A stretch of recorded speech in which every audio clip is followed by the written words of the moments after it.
Du wirkst überhaupt nicht nervös. Was erwartet die Zuschauer und uns? Also auf jeden Fall keine nervöse Frau Händler, das auf jeden Fall mal schon. Und es erwartet uns hoffentlich ein sehr lustiger Abend, bei dem wir alle Spaß haben werden. Das sollte uns erwarten.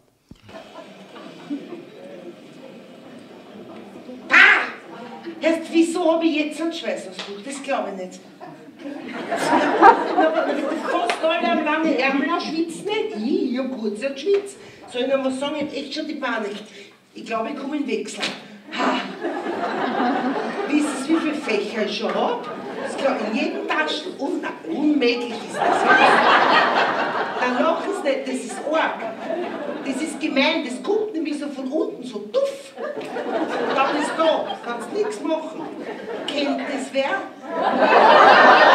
Dauert das lang? Wie lang?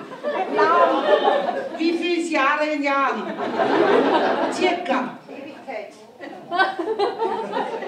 10? Länger, wo kaufen Sie die Fächer? So viele Fächer hat man nicht, so viel Chinesengeschäft gibt es ja bei uns nicht. Ha, so, gell, und das ist das, und das Ärgste, und dann ist es weg, als ob es nicht einmal da gewesen wäre. Wirklich, na gerade das und nicht zum Frösteln laufen. Na, unmöglich ist das. Und immer diese blöde Fächerverteilerei hörst, als ob man nichts Besseres tun hat. In jedem Taschel Fächer.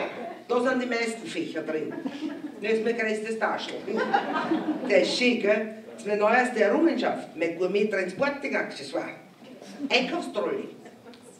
Kartoffelporsche.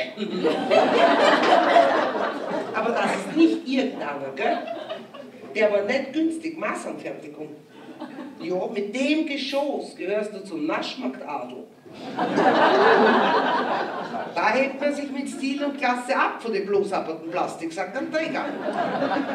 Der hat jede Menge Extras, zum Beispiel, wenn ich zeigen darf, hier, eingebautes Kühlfach, dann für die Herren nicht uninteressant, super leichte Alufelgen, eine Komfortfederung, ja, das ist wichtig, falls ich beim Einkaufen einen Bandscheibenvorfall habe, ein absolutes Muss.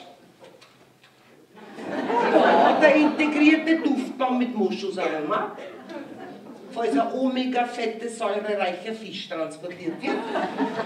Und dann gibt es da noch das entsprechende Warnzeichen für den olfaktorischen Sicherheitsabstand. Fisch an Bord, ne? Und dann sind wir schon unterwegs für zwei. Ich sage Ihnen, es ist der ideale Begleiter auf meinen persönlichen Jakobsmuschelweg. Wenn den die Pre-Wendecamp noch sehen könnte, dann grün und gelb werden, verlaut er nicht. Also in Naturtrip geht es ums Älterwerden, aber hauptsächlich darum, dass ich immer spießiger werde. Ich habe neue Strukturen in mein Leben gebracht. Das heißt, ich lebe nicht mehr irgendwie blöd herum. Wie soll ich das erklären? Ich lebe jetzt nach Plan, nach Rezept, wie beim Kochen. Ich habe ein Aging-Out-Konzept. Ich weiß, ich hätte noch ein bisschen Zeit, wie wir älter werden. Aber ich will vorbereitet sein. Weil wenn das Alter irgendwann hinterfotzig aus dem Hinterhalt zuschlagt, bin ich schon echt ein Polizeiprofi. Während die Jugend waren Amateure noch planlos durch die Gegend taumeln. Hilfe, mich verlaufen, wo bin ich? Oh je, ich bin im Alter. Okay, da kenne ich mich raus. Zick-zack, Hilfe, ich habe den grauen Star, holt mich hier raus. Und mir passiert das nicht. Da gehören sie auch zu denen, die glauben, es kann ewig so weitergehen. Nach dem Motto Forever Young, hu hu hu hu, Forever Young. Ich sehe ein leeres Bühnenbild. Kommt da noch was oder ist trübsinnig schon so, dass man da dann sagt, jetzt braucht man auch keine Hilfsmittel mehr? Also da kommt noch was und da kommt das Beste und das bin ich und mehr braucht es da auch nicht, ne? Ich hab Zeit, viel Zeit. Ich lebe nämlich schon ganz lange länger. Ja, ich habe zum Rauchen aufgehört. Das war gar nicht einfach, glauben Sie mir, das war meine persönliche K2-Besteigung. Ich habe das Rauchen nämlich lang geübt, grob geschätzt 358.000 Mal im Zeitraum von über 31 Jahren. Kannst du sagen, ich war übertrainiert. Geraucht habe ich überall, gell? In der Garderobe, auf der Bühne, hinter der Bühne, am Flugzeughäusl, auf der Tankstelle. Hui, Je verbotener die Location, umso besser haben sie mir geschmeckt. Es war die Königin und die Zigarette war mein Zepter. Mittlerweile mein bester Freund, auch wegen der Verdauung. Ja, aber das muss man schon ehrlich sagen, das ist der Nachteil, wenn du aufhörst zum Rauchen, gell? Da geht nichts mehr. Na, wirklich nicht. Früher war das leicht. In der Früh, gell, aufstehen, Kaffee, Zigarette, nimm. Und jetzt aufstehen, Kaffee, Zigaretten, nimm. Kennen Sie das auch? Manchmal will einem irgendwie nicht so richtig passen, weil die Verdauung nicht so mitspielt. Täglich Activia hilft, die Verdauung natürlich zu regulieren und eine Blähbauch zu reduzieren. So ein Schaß erst. Nein, entschuldigen Sie die Ausdrucksweise, aber ist ja wahr, Activia. Mir bringt's nichts. Wie bist du zum Kabarett gestoßen, gekommen? Wann hast du das angefangen? Also angefangen habe ich mit Schlaberei und das war einfach so, dass wir alle den gleichen Schauspiellehrer hatten, den Herwig Seeböck. Und nachdem wir irgendwie gesagt haben, wir würden gerne Theater spielen, aber man beim Theater nichts verdient, haben wir gesagt, schreiben wir was und schreiben wir drüber Kabarett und dann kommen die Leute. Und genau so war es. Also so hat das Ganze begonnen. Wir haben einfach unsere Stücke geschrieben und drüber geschrieben Kabarett. Und Solo habe ich dann gespielt, weil die anderen auch Solo gemacht haben, und wir gedacht, muss ich auch eins machen, weil sonst habe ich nichts zum Essen. Schon wieder so ein Wechselschwitzer, unmöglich. Na, ist jetzt wurscht. Kommt's rein, bringt's Glück ins Heim. Bitte muss mich gleich bei allen entschuldigen, dass es bei mir zu Hause so ausschaut. Ich war halt nicht auf Gäste eingestellt, gell? Haben alle in der Garderobe draußen die Fützbatscherl angezogen? Nein. Die meisten aber schon. Sie gehen jetzt Fützbatscherl anziehen, es ist jede Größe da, gell? Und Sie wissen jetzt, wie sich dieser Großeinkauf bewährt, ne? Ja, und bitte für alle, die am Weg vom Autobus daher eine geraucht haben, bitte den Mundspray nehmen, die Raucher, gell?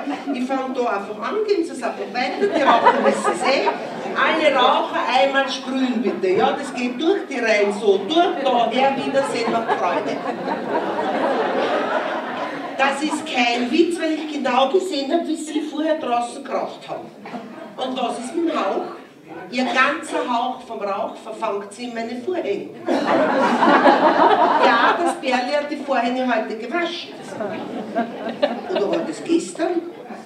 Was ist heute für da? Was haben wir? Freitag? Nein, sag ich Ihnen ehrlich, manchmal, da merkt man es nicht mehr.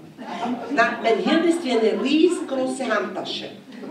Es ist sicher alles drin, ich finde es nur nicht.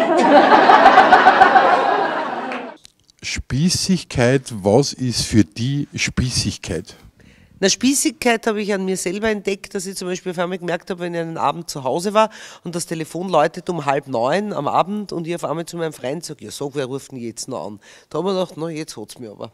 Also das habe ich an meinen Eltern schon immer gehasst und jetzt reißt es mich schon selber. Also das zum Beispiel ist so ein Punkt, woran ich es merke.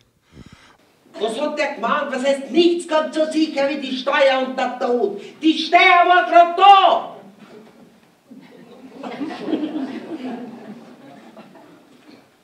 Hat der jetzt gemeint, ich soll mich umbringen? Der hat jetzt ernsthaft gemeint, ich soll mich umbringen? Das kann er vergessen, ich bring mich nicht um. Schon zu fleißig auch nicht. Ich weiß nicht einmal, wie ich das angehen soll. Wie bringt man sie um? Ja was, man schneidet sich die Pulsadern auf. Klingt gut, aber wie geht's denn? Der längs oder der quer? Ich weiß es nicht. Das ist eh wurscht, ich kann kein Blut sehen, kannst vergessen. Schlaftabletten nehme ich nicht. Nein. Das ist nur was für depressive Hollywood-Schauspielerinnen. Jetzt hat nicht einmal nur Arom gekriegt. Nein, freut's mir auch nicht. Heldentod, den nahmen die. 9 mm im Schläfenbereich. Das Ganze in der Garage zu AC/DC. Highway to Hell! Geht auch nicht, weil ich hab keine Garage. Na, außerdem müssen das Bärli alles wegwischen. Der findet doch den Aufreibfetzen nicht einmal, wenn ich den auf den Bauch schweiß. Sauberer Brückensprung. Geht auch nicht, weil ich Höhenangst habe. Und ganz ehrlich, Wasserleichen sind sehr unattraktiv. Haben Sie schon mal nicht gesehen? Die sind da aufgewachsen. Nein, das ist unlustig. Das mag ich nicht. So, danke, mein ganzer Lebensplan ist futsch. Das ist alles nur mehr so viel wert wie ein Cheeseburger. Na, was mache ich jetzt? Ich will nicht mehr arbeiten. Na bitte, ich will auf keine Bühne, ich will nicht lustig sein, ich will kein Kabarett spielen. Ich liebe mein neues Leben. Meine Küche, mein Kartoffelborsche, ich liebe meine Schnapsen. Ich liebe meine Fächer, mein Quatre Bis, mein Viergewürz. Bestehend aus weißem Pfeffer, getrockneten Ingwer, Gewürzen und Muskat. Jetzt haben Sie gewusst, dass ein Muskatnuss in hoher Dosierung tödlich sein kann.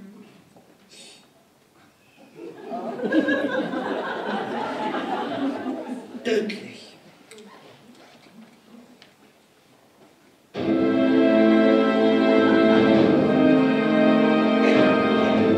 Muskat oder nicht Muskat? Das ist hier die Frage. Wo lang hat du schnöde Welt nicht gehen? Das wäre wird eine andere finden. A Schirchere, a Bladere, Ötere, eine, die sogar das Wasser bringen musst.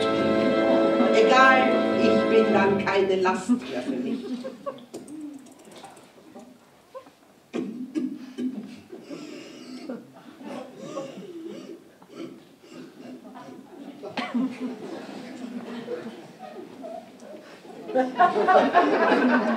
Da, da, da, da, da, da, da, da.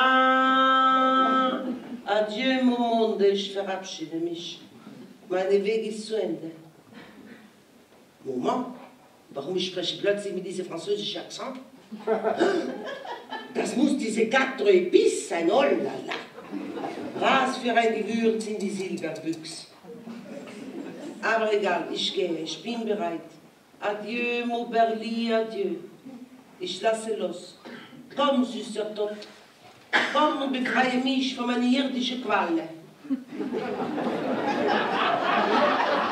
Komm, süßer Tod, und olle mich. Grüß Gott, grüß Gott. Hallo, hallo, liebe Andrea. Hier bin ich.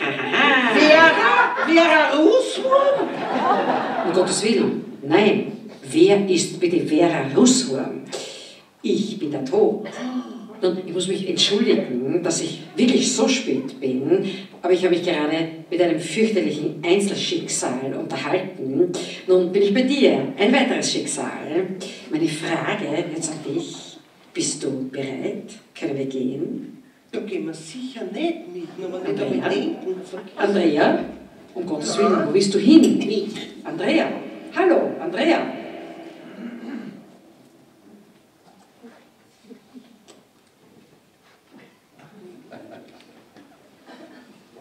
Ist weg.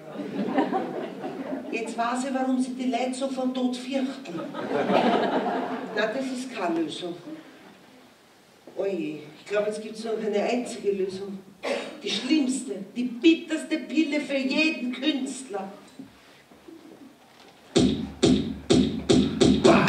Hallo und herzlich willkommen hier in Ansfelden. Herzlich willkommen zu meinem Comeback.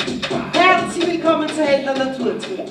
Es freut mich, dass Sie alle heute so zahlreich erschienen sind.